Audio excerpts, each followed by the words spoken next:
Welcome to a Wonder Junkie podcast. I'm your host, Ryan Anderson. Nobody knows what's going on. Nobody knows. Nobody has the faintest idea.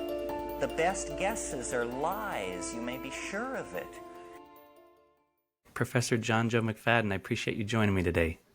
It's a pleasure to be here. Absolutely. I discovered you through going down the rabbit hole of quantum biology. I found Michael Levin's work, and I've had him on the show, and he's doing some incredible things I'm sure you're very aware of. And it led me to read your book, Life on the Edge, and a couple other books that you've written. I have not read Life is Simple, but I'd love to dive into some of your ideas today and share them with the world. So what is quantum biology, if you were going to describe it to the average listener that's never really dove into this subject? And how did you get so enamored in this field? Well, how I got enamored into it, let's start on that first, because I before getting enamored with quantum mechanics, I knew nothing about quantum mechanics, so it was probably in the same kind of state as most of your listeners.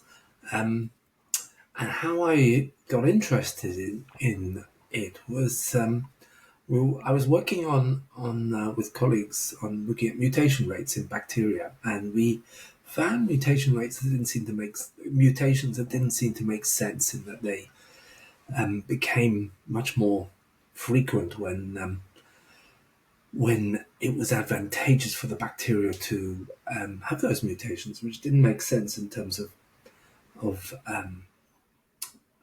how we think of neo-Darwinian evolution, where mutations are random and natural selection provides the direction of evolution. But it rang a bell with me that some work a year or two earlier had found something similar in another set of bacteria, and it created a big stir. It was a study from MIT, from scientists at MIT, and they found that bacteria E. coli became mutations that allowed the bacteria to consume a sugar as a food source became more frequent when that sugar was present, and that again was a big problem. But at the time, it was such a big problem that very big scientists, very important scientists were getting involved in this, and Nature had editorials about it, and so did Science Journal. But I was reading a book called Schrodinger's Cat by John Barrow. No, not John Barrow. The author will come back to me in a moment. But I was reading this book, Schrodinger's Cat, about quantum mechanics. It was the first popular science book on quantum mechanics that I can remember, at least. And it really blew my mind. I was astonished. I'd read quite a few popular science books about evolution, and some from physics, about, say, gravity and time warps and black holes and this kind of stuff, and I thought they're pretty weird. But when I read John Gribbin's book, Schrodinger's Cat, I realized they were normal.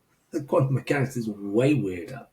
And so I was very intrigued by this idea that at the molecular level, at the level of atoms and protons and electrons, the world is very different from the world that we see around us. And that means that things that we don't expect to happen are happening at the levels of atoms and molecules. For example, particles can be in 2 places at once, or 2 trillion places at once. Particles can pass through barriers that would be impenetrable for if you thought about them as classical objects. By classical, I mean objects like cannonballs, footballs, bricks and stones, and everything else that is in the macroscopic world we consider behaves classically, described by Newton's laws and also by Einstein's laws. But stuff at the level of atoms and molecules don't. They behave very differently. And it occurred to me that this mutational process could possibly be explained by quantum mechanics. And I rumbled the idea around in my head, knew that I didn't know enough about quantum mechanics to give a good opinion on whether it can make sense or not. So I got in touch with our physics department at the University of Surrey, and they invited me to give a seminar on my ideas, which for a biologist is a kind of putting your head in the maw of a lion, really, in terms of my going and talking about quantum mechanics to a physics audience. But anyway, I did it, and Jim Al-Khalili was in the audience, and everyone was very skeptical.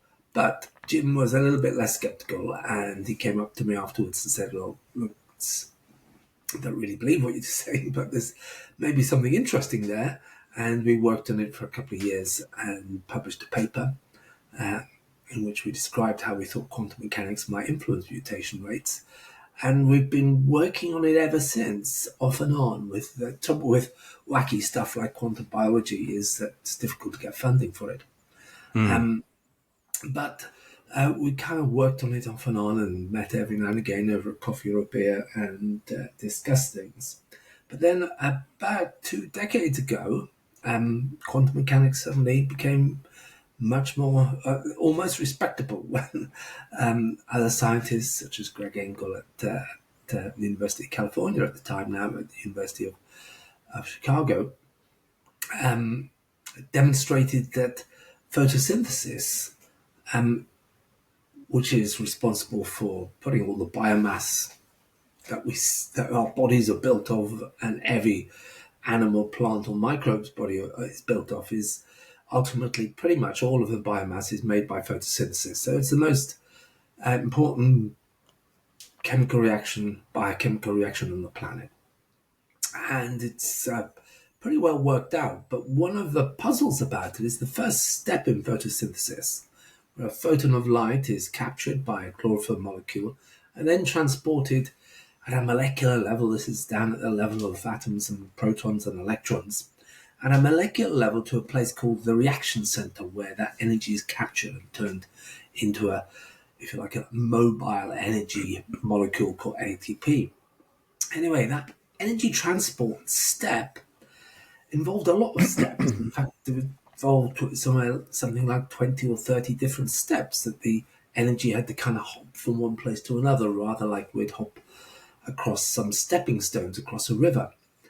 And carrying the analogy further, if the system behaved classically, we'd have fallen in the river before we got to the other side.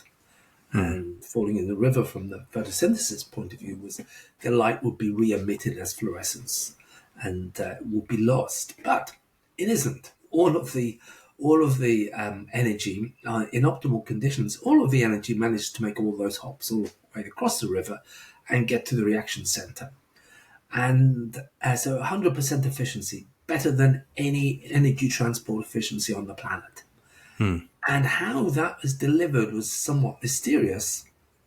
But Greg and his colleagues found that when they did an experiment, very complicated kind of experiment, but essentially involved shining light on a photosynthetic system and looking at the reflected light in very short timescales, femtosecond kind of timescales. That's that millionth of a second. They found that there was evidence of quantum mechanical transport of information, of the energy from where it's picked up to the reaction center. And that was possibly responsible. They proposed that was responsible for the high efficiency. So, and then around the same time, other areas started to build up in quantum biology. Enzymes were shown to involve enzymes which make all of the biomolecules. As I said, photosynthesis kind of provides the energy to make biomolecules, but enzymes then make the biomolecules. So every molecule in your body has been made by an enzyme, and many of them work by quantum mechanics. And also navigation works by quantum mechanics. So just lastly, what's the difference between quantum mechanics and classical mechanics? It's the weird stuff that happens in quantum mechanics. As I said, particles can be in many places at the same time. And that it was taken, say, in the photosynthesis field, in the photosynthesis example I gave about the energy transport. The problem is for thinking about it classically is there are too many ways to travel across these stepping stones. There are too many different ways to travel, and most of them don't lead to the right place across the river. But what quantum mechanics allows the system to do is travel through the entire system as a kind of wave. So the energy becomes what is called delocalized. Instead of standing on one stepping stone, it's standing on them all at the same time. And it then is able to kind of flow through the entire system. And so it was proposed, it finds the fastest route then to take it to the reaction center where the energy is converted into chemical energy. So quantum coherence, as it's called, this ability to explore all possible routes simultaneously, was something that seems to be operating in side photosynthesis, in enzyme quantum tunneling, where a particle would normally hit a wall and bounce back, and if the particle is quantum mechanical, it can travel straight through the wall. And that seems to be involved in how enzymes work. And as I said, enzymes make every molecule in your body, every biomolecule in your body. The weirdest one that has been proposed is entanglement. Entanglement is quantum entanglement.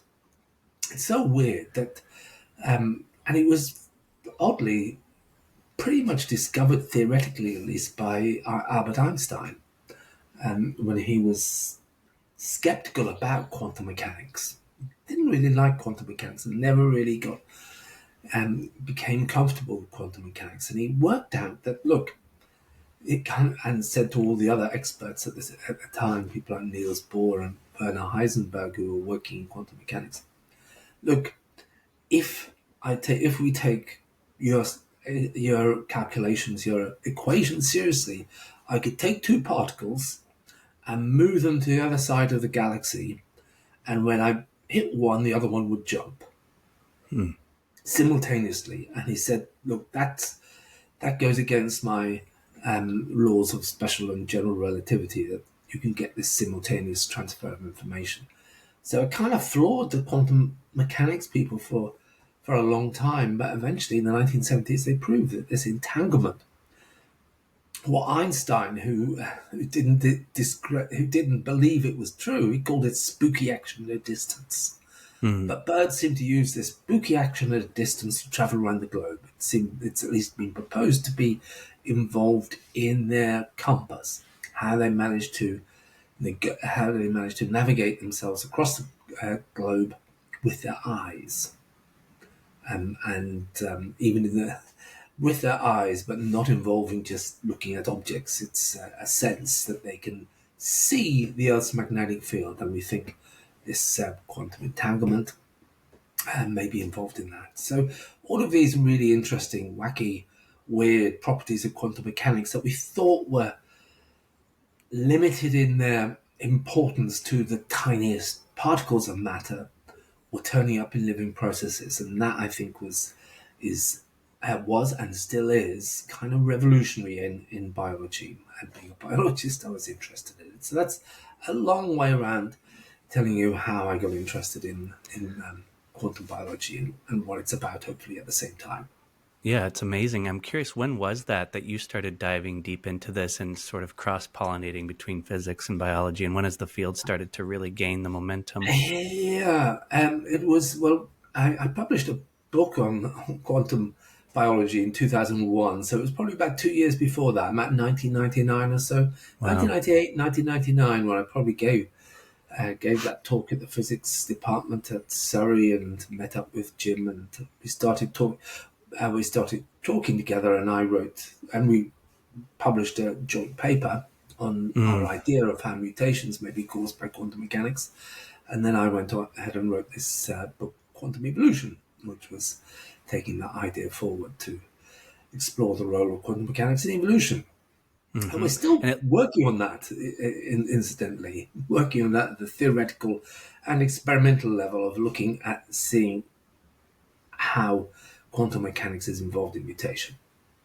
So it's like the infant stages of this whole new way of looking at the Yeah, complexities of biology with the somewhat simple laws of physics and yeah, quantum physics, and trying to see how biology is impacted by the electromagnetic fields and how it shapes consciousness and how it shapes just the behavior. And it looks like Michael Levin, he's been in his lab, I think, since 2001.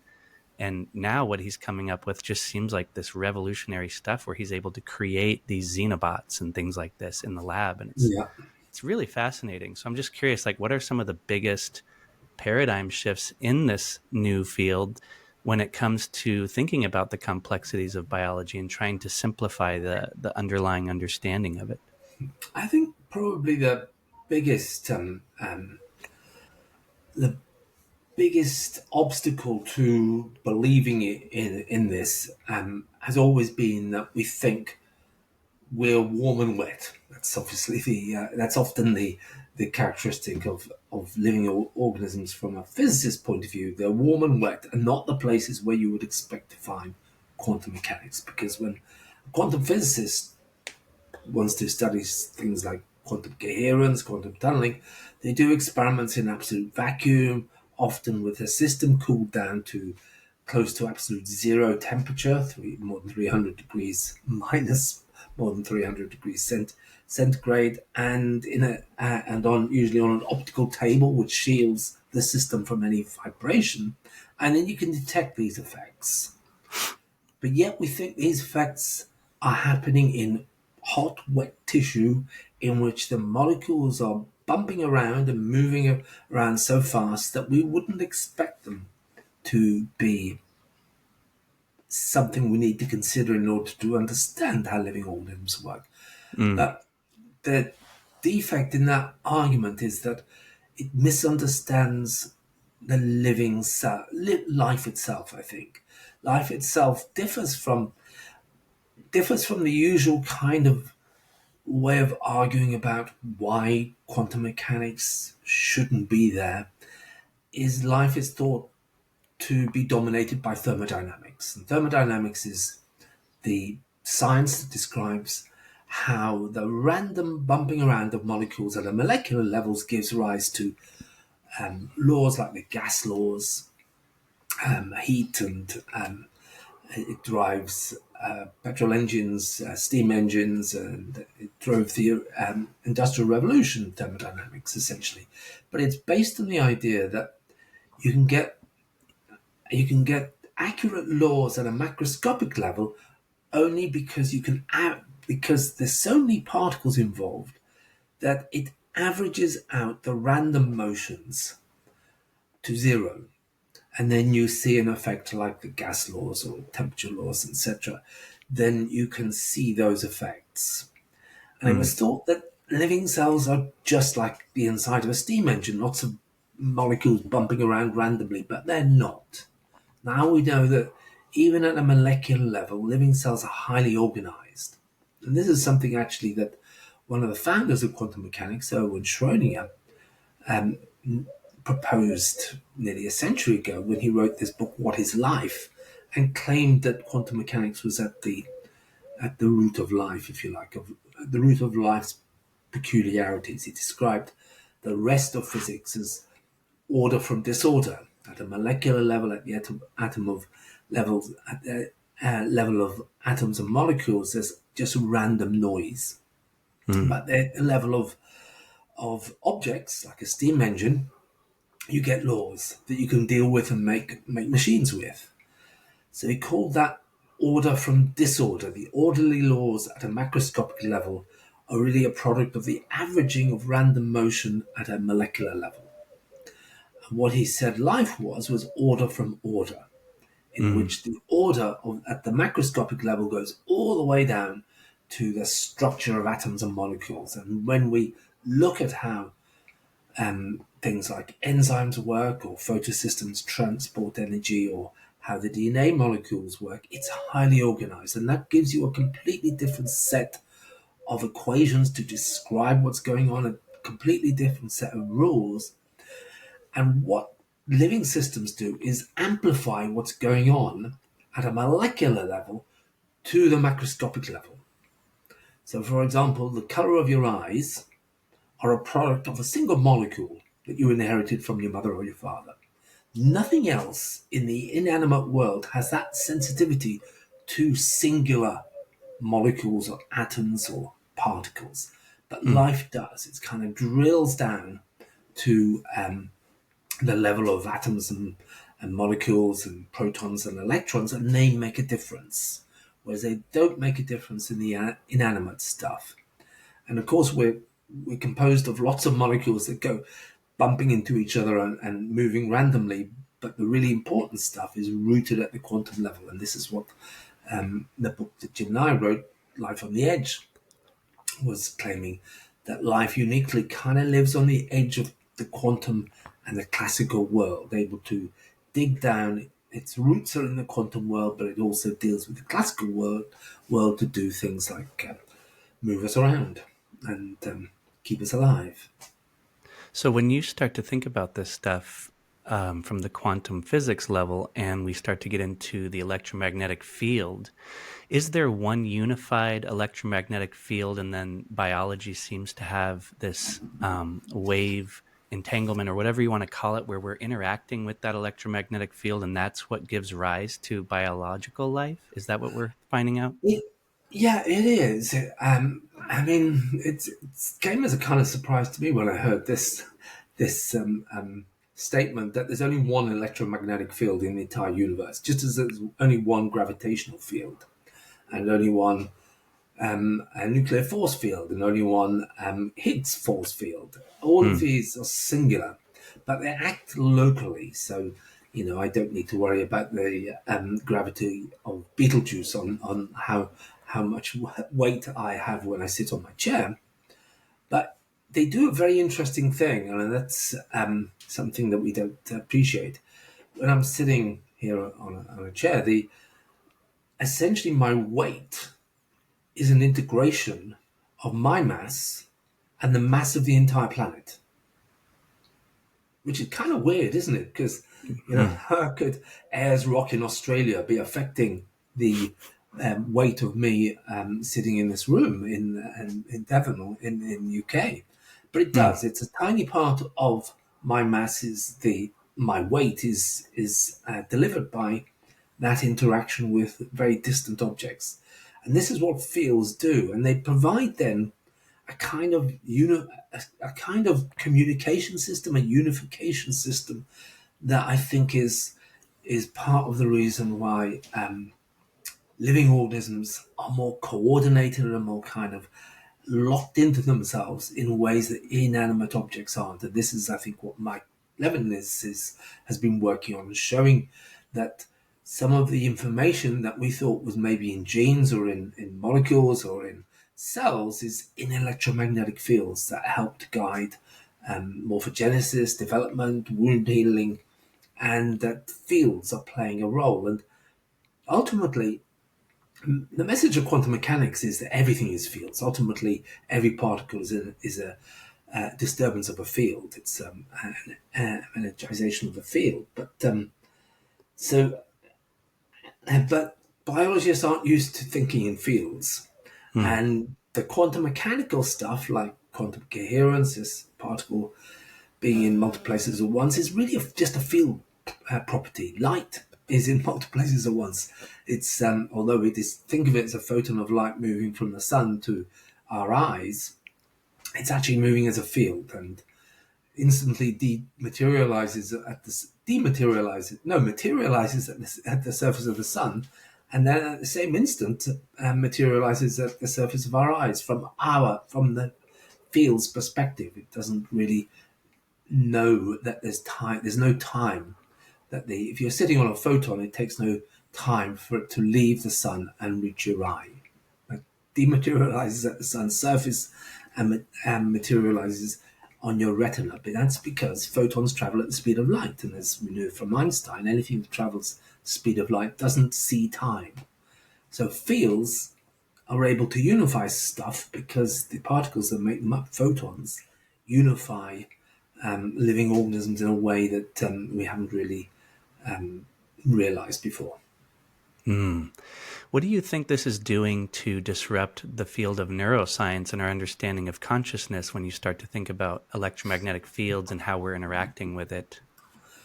Okay, well, that's a that's an interesting one, and one that I'm going to stray away from quantum biology to a certain extent, because our approach, we started, one of the things that myself and Jim managed to get some funding to do some quantum biology about 6 years ago, and we set up a quantum biology doctoral training center at the University of Surrey, and we've been doing some very good quantum biology experimental and theoretical work together.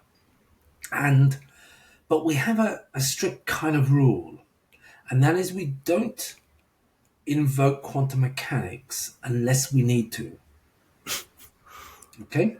So, Okay. and we keep that rule to kind of keep clear blue water between us and the wacky stuff, if you like, where a lot of people interested in mysticism and magical kind of thinking, which I have no problem with, but it's not science.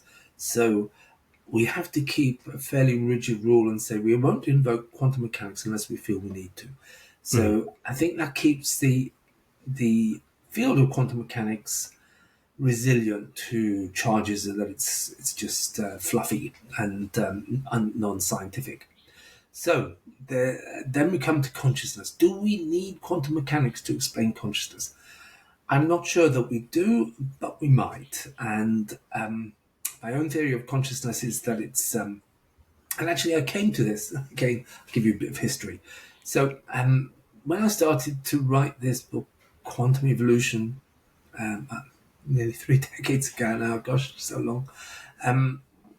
And I got a book deal, and I had, as anyone who's had book deals know, you've got to write the book then, and you've given them a chapter synopsis. So I gave my chapter synopsis, and chapter 13 was going to be on consciousness, because at that time, Roger Penrose and Stuart Hamerhoff had done some very interesting work in proposing that quantum mechanics is involved in consciousness. Consciousness is explained by quantum mechanics. But by the time I got to writing, so that went into the book proposal, but by the time I got to writing the book and I came to the last chapter, chapter 13, I found I couldn't believe it. And that was because it relied on things which aren't well established really in quantum mechanics. The large areas of your brain being quantum mechanically coherent doesn't really work. And when the systems I've described in which we think quantum mechanics are involved are within a single photosystem, say, of a plant, which would be a tiny fragment of a single cell, and a tiny fragment, meaning it only involves thousands of atoms, maybe at most. Or say in DNA, where it's only a single proton, moving from one place to another in the DNA double helix, and those kind of things, those kind of objects are where you might expect to see quantum mechanics. The bigger and bigger your system becomes, the more it's very hard to see how it behaves quantum mechanically. I sometimes explain this by thinking about quantum mechanics. If you had two people cycling, they could cycle simultaneously up, say, along a road, so they're exactly in step. And we can call that as analogous to quantum coherence. Now you can have 2, 3, maybe a dozen or so, maybe 20 if it's not too rough a surface that might be able to cycle simultaneously and synchronously with each other. But imagine if you've got 1 billion cyclists or 1 trillion cyclists. No way are they going to be able to cycle in synchrony. And this is what you need for quantum mechanical phenomena to happen, because quantum mechanical phenomena are waves. And if the waves, so if you can imagine a row of waves, if the waves are all synchronous, so all the peaks and troughs line up, so it's all going like that, then it can remain quantum mechanical. If they're not, you break the quantum mechanical ness of it and it becomes classical. it behaves like those bumping atoms and molecules bumping around described by thermodynamics, not quantum mechanics. So in order for the Penrose-Hamerhoff system to work for unifying the matter of the brain into what they call the Bose-Einstein condensate, all of the molecules in the brain over vast areas, vast being centimeter areas of the brain, would have to be quantum coherent, and I just couldn't believe that. But I was convinced by Penrose's argument, particularly, that consciousness was some kind of field. Essentially, what the quantum world is, everything's a field. A field means it has wave mechanical properties. Things travel as waves rather than as particles. And consciousness must be a field, because all of the things, the thing about fields is they're unified, rather like I said, how my weight on this chair unifies the mass of the planet and me. So fields unify information, and they're also very they allow that information unified in the field to be available to everywhere in the field. As I said, me sitting in this chair unifies all this information. We know this very well because this phone is working because there's an antenna somewhere miles away, and everyone within a huge radius can download the same information from multiple places in this area of Devon, and that's because the field distributes all of the information everywhere. It doesn't send some of it into one point, another bit to another point. All the information that's been transmitted by a radio antenna is available to every point in space. And our phones can pick up that information from any point in space, which is far remarkable, isn't it? If you're thinking about, you're looking at a movie and you can download all the information of that movie in a tiny antenna in your phone. And wherever you are within the space of the antenna signal, you can download that same complex information. And it struck me that that's really seems to me like what I expect consciousness to be, a field. Now, what Penrose and Hamerhoff had proposed to make the field was that the matter of the brain would behave as something like a Bose-Einstein condensate, in which we come back to the bicycles. All the bicycles were all synchronized cycling. And I didn't think that was very likely, but I was still convinced that consciousness must be some kind of field. So I looked around and thought, well, is there any other field in the brain? Penrose and Hamerhoff were proposing it was a matter field, a field made of atoms and molecules. But is there any other kind of field in the brain? And of course there is. There's the brain's electromagnetic field. This is what we detect with EEG, electroencephalography, and it's been known for over a century that the brain generates an electromagnetic field. And it's just as physical as the matter of the brain, but in that field, if we just shift consciousness from the matter of the brain and say, okay, it's difficult to unify the information in the matter of the brain, but if you say, well, consciousness is located not in the matter of the brain, but in the field, the electromagnetic field made by all the neural firing, I should point that out. The electromagnetic field generated by the brain is a product of all of the neuron firing. So all the information that goes through the neurons in our brain is reflected into the field. So now if we just shift our focus, the substrate of consciousness from matter into the brain's EM field, all the information is unified. So we get all of the information that is going through our mind becomes unified in the conscious electromagnetic field, as I call it. And then I came up with the conscious electromagnetic information field theory, that consciousness is located in the brain's electromagnetic field.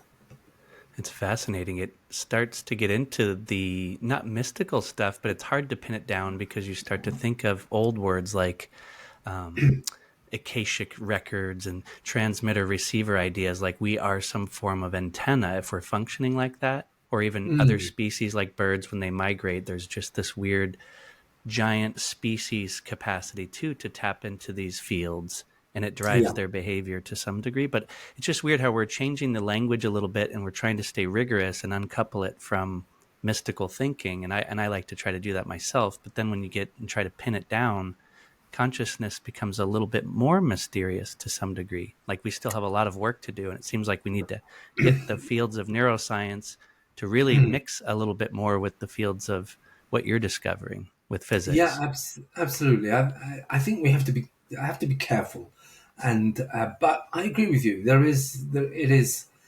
It is. We do bump into kind of thinking that okay. I think I said earlier that one of the just as there's a single gravitational field for the entire planet, and we experience that in the weight, our weight. There is a single electromagnetic field actually for the entire universe. What does that mean? I don't really know.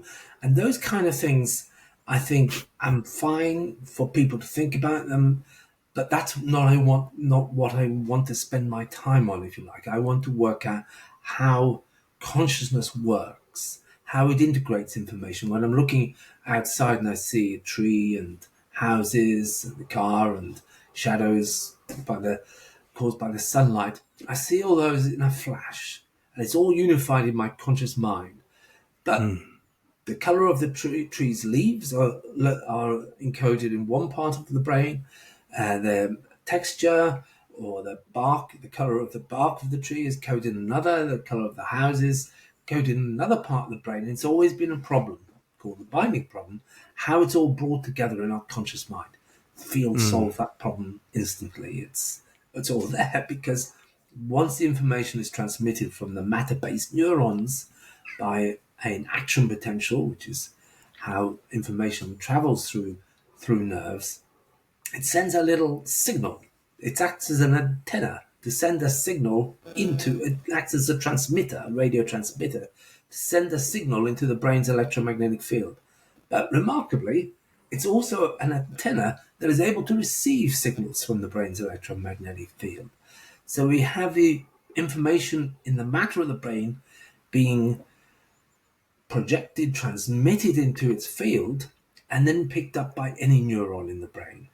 And that to me seems a lot like consciousness, and where information is unified and it's available for any neuron to, if you like, plug into the field and bring back that information, allow us to talk about integrated things. Because the kind of concepts we use when we think about things, when we talk about things, something like love or justice or hate or energy, they're all highly complex. And how we think about them is a real puzzle if they're encoded in the matter of the brain, because they're being encoded, I don't know, in probably millions of neurons would be necessary to encode a thought like justice. But they're all in different neurons, and how do they know they even exist? Because they Right. don't need to interact with each other in order to give a response. But Yeah. once the information is transmitted into the field, then all of that information comes together. So we now can compute with concepts rather than binary digits. And this is, I think, what makes our minds different from computers. And no computer, I predict, based on the current architecture of computers, will ever be conscious, because they've screened out, because electrical engineers, the kind of thing that I'm talking about in how the electromagnetic field of the brain may influence the brain's activities is what electrical engineers call EMF interference. And they screen it out. They design it out of their computers, of their devices. So no computer will have that EM field influence on their actions. So computers will forever be dumb unless they start to think about building computers that compute with fields, as I think we do. And fields encode ideas. We don't think in binary numbers, but our neurons think in binary numbers. They either fire or they don't. So there's somewhere between a neuron and consciousness where binary numbers are become irrelevant, and we then think with ideas, complex ideas, which are much too complex to be encoded in any single neuron. And then if you cut them into bits and put them into a million different neurons, well, which part of your brain is able to access that. Yeah, it makes me go to thinking about like Michael's work with synthetic biology and trying to create bottom up instead of top down. Instead of trying to 3D print an organ or something, you actually give it the information to then create from its own internal form from the field, which is Yeah. fascinating. And then it makes me curious about things like the imagination and creating conscious AI systems that are actually able to have their own ability to tap into this field and generate their own forms of imagination without being coded or programmed, if that makes sense. Because I feel like we don't even understand what the imagination is when we start to think about the field. And if you start to think about just people like Einstein or people that were innovators, and they would do certain techniques where they would be in stillness or in the shower or riding a bike, and you get into something called flow, which is a mystery in its own right. But when we get into these states of consciousness, it's hard to pin it down scientifically, but we're able to tap into something that we could call the field. And maybe the information that's coming to us isn't even ours to take credit for, but it's our duty to maybe then put the work forward into this third dimensional space, which would give us the technology. But the way that we're thinking here is creating a whole different way of approaching our orientation towards innovation and how we can use energy and how we can design conscious AIs in the future. If we're able to unlock this, just this reductionist looking at things as just materialist, as much as we need to stay in that to keep it rigorous. Yeah, I think the idea of holistic thinking is a way of thinking about this, and that's first, in a sense, what Mike Levin is working on. I think is the kind of prehistory of consciousness. Before it started pulling and pushing on neurons, electromagnetic fields generated by the organs and flesh and tissue and during development were already organizing animal bodies. But once they started acting in the brain and pushing and pulling on animal muscles, then they started allowing communication and allowing that field that was being generated in the brain to start to talk, to be able to communicate. And this was very different from anything else that had gone on, where whole concepts, if you think of even the simplest concept, like, dog, how many different units are there in a dog in terms of thinking about it, its fur, its habits, its shape? All of these are in the matter of our brain encoded in different neurons. The color of its coat will be encoded in one neuron, its shape in many, many neurons.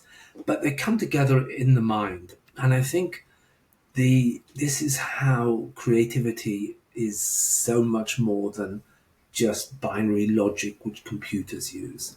We think with ideas. This is something that the Gestalt philosophers of the early 20th century, they proposed this, that what was special about the mind was it computed, if you like, with Gestalt, what they call Gestalts, which was whole objects, not the meaning of a whole word rather than the way it could be decomposed into its components, that we can hold a whole word in our mind. In a couple of papers I've used, I've considered that a way of describing this can be, you can use, say, a line of poetry. And here's a line from Wilfred Owen, which goes, if I can remember it correctly, red lips are not so red as the red stones kissed by the English dead. So he was a World War I poet who saw how young men had been slain on the battlefields of the First World War and spilt their blood on those grey stones kissed by the English dead, when they should really have. They were young men. They should really have been with their lovers, kissing red lips rather than grey stone. All of that is in that line of poetry. And we don't need to think it out. I've just kind of said, okay, it has all of this. But when you just hear that line of poetry and you know something about the First World War, you know it all. It's all there. No computer can do that. because a computer has to dissect it into ones and zeros, and those ones and zeros are never going to compute that complexity of the idea of of that line of poetry. And similarly, every word is a poem in that sense. It's a complex aggregate of a unified aggregate of lots of different kinds of information and bits of information. And there's another quotation of, or at least there is a neural network pioneer, Gary. I've forgotten his name. It might come to me in a moment. But he wrote a paper about a decade ago when deep neural networks were really they'd been around for about half a decade or so, and everyone was really excited about deep neural networks and them really doing some fantastic things, and they still power ChatGPT and other programs. But he put it like this, that you could take a 5-year-old child to a bicycle with a rope caught in its spokes. And the child could look at that and you would say, hey, what do I need to do here to get this bicycle to work? And they could just go to that bicycle and sort the problem out. No computer on the first exposure, no computer on the planet could do that. It would take billions of trials to get a computer to be able to sort that out. Every time a computer would just try one thing and then another and then another. But what we and that 5-year-old child can do is have that in our mind as a whole object, a whole problem that we can twist and turn and say, okay, if I move the rope there and twist it there, I can get it out. Computers can't do that because they can't hold complex thoughts in their mind. They have to dissect them into bits. And once the bits are dissected and going through different circuits, they've lost it. They can never see the whole object. And it's a bit like the poem, that you've got to see the whole object to be able to do that kind of creative thinking, which is the basis of science, the basis of art, the basis of human communication. Words are highly complex objects that we handle very easily. Yeah, it's very fascinating stuff, and it makes me curious about the nature of suffering when it comes to thinking about how human beings right now, we're discovering all of this information about how we're tapping into the electromagnetic field, or we're somehow engaging it. And with the cell phone example, when you showed that we're pinging off of all these different towers and it's interacting with it at the real time, I'm starting to really think about, and I've had some guests on the show that are neuroscientists that study the impacts of light on biology, like Glenn Jeffrey. He's fascinating, and he looks at like what happens when you shine blue light on mice, things like that. And it's fascinating because you're going, okay, we have all these blue lit screens and we're creating text so fast at an exponential rate, and it's hard to understand what the unintended consequences are and to put a regulatory process in place when there's profit margins driving it. And it's just a natural, it's not wrong. It just seems like a problem when it comes to putting up 5G towers without truly understanding what the impacts are going to be on human biology until 10, 20 years later, maybe. Yeah, well, I kind of think that those are problems, but a bigger problem is social media, which is just generates what I would think of as mental viruses.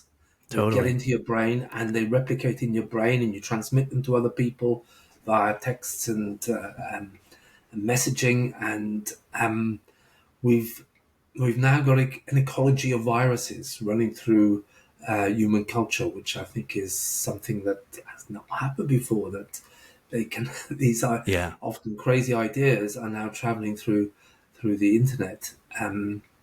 And I kind of think it is like infections, that they are infecting and causing disease in terms of people's thinking and about the world and themselves. And I think those are I think important things. But yeah, you're right. How our body and our mind interacts with the radiation around us is also something we don't really know enough about. They're very difficult experiments. I remember when the mobile phone masks were brought in, and there was a lot of concern about whether they may cause health problems. There are a lot of studies done, and if they cause health problems, it's very, very minor, because some studies said yes, they did. Some So no, they don't. They can't detect any effect. And in those kind of situations, they averaged kind of close to zero. Mm. So hopefully those kind of things are not a problem. But light certainly is a big issue. And Mm-hmm. where with global warming, we're giving us ourselves a lot more light in the latitudes far from the equator. But then people have been living on the equator where there's an awful lot more light. So I don't think it doesn't worry me too much, that aspect.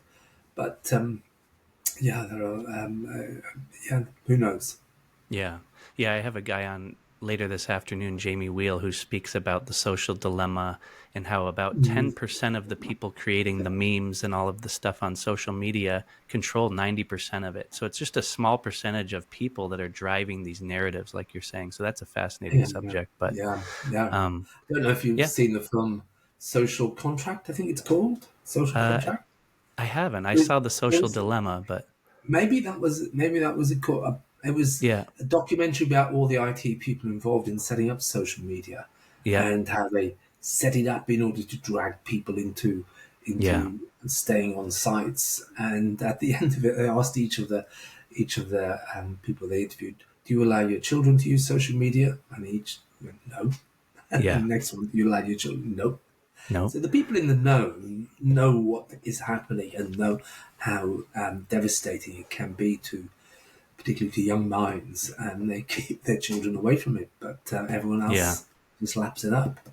Yep, that's Tristan Harris's work. It's attention Mm. economy focus, but Yeah, I know your time is limited. I'm curious if you want to share any of the most exciting things that you're seeing in the next 10 years when it comes to quantum biology and how it's going to impact maybe medicine or even just yeah, technology or how we think. yeah. Well, we obviously I'm going to promote the kind of areas that we're working on.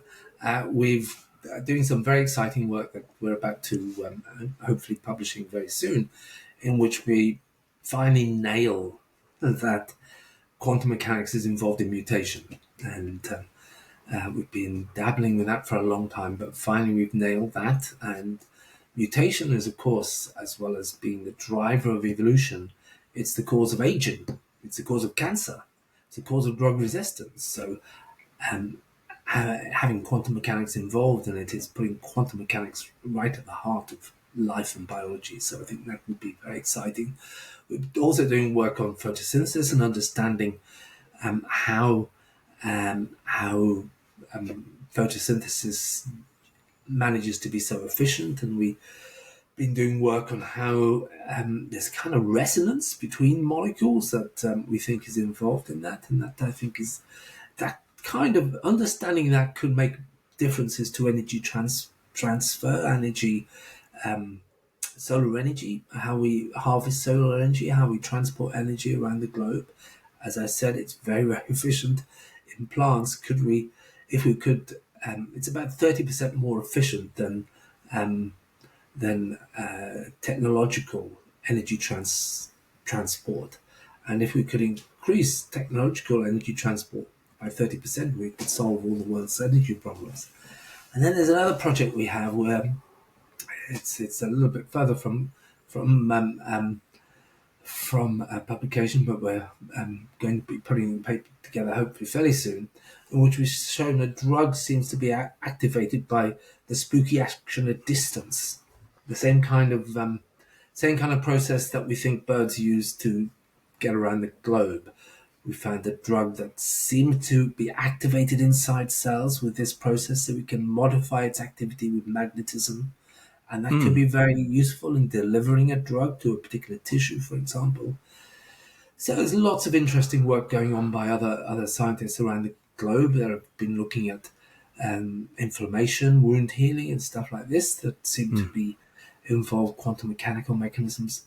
But really, the field needs a lot more investment. We need to get more people working in it, and hopefully that will happen over the coming decades, years and decades. Is there a lot of pushback and criticism of quantum biology in the field, like a lot of old dogma, or how does that Yeah, work? there certainly is. I mean, when I first started working on quantum biology all those years ago, I was advised by my head of department not to touch it. He said, "Look, Johnjoe, you're going to lose your reputation as a scientist if you get involved in this kind of thing." Mm, that hasn't completely gone, but it's still there to a certain extent. Biologists are very skeptical about it. And this is why what they say often, and they do have a point, that the kind of experiments that physicists can do to demonstrate quantum mechanical phenomena are often in highly rarefied situations. You have to cool something down to close to absolute zero, you have to do it in a vacuum, etc. And is this relevant to a plant or an animal? Well, we are finding that it is. Actually, there's another interesting experiment, interesting work that was published a few years ago, and they've shown that anesthetics seem to, or at least a single anesthetic, Xeon, seems to work in a way again similar to the what is called the bird navigation system. I won't describe its more accurate scientific description, but it seems to behave in an interesting way, and that maybe can only be explained quantum mechanically. And that's, of course, the door to consciousness. You can make someone unconscious with anesthetics, and you can bring them back to consciousness by taking the anesthetics away. So, anesthetics are consciousness, if you like, doors, and they can be opened and closed, and how they work seems to involve quantum mechanics. So that's again very interesting. Yeah, that's fascinating. I've had Anil Seth on, a neuroscientist, and a few others that are anesthesiologists, and they still admit that anesthesia is quite a mystery, even though we're able to apply the modality.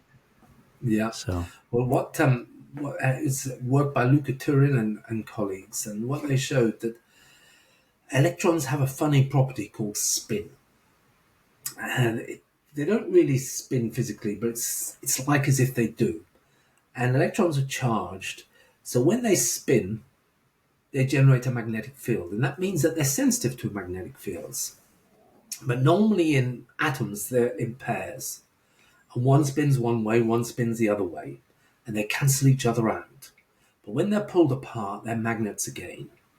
And what Luca Turin and colleagues showed, something happens to the electric spin inside the brain when anesthetics are used.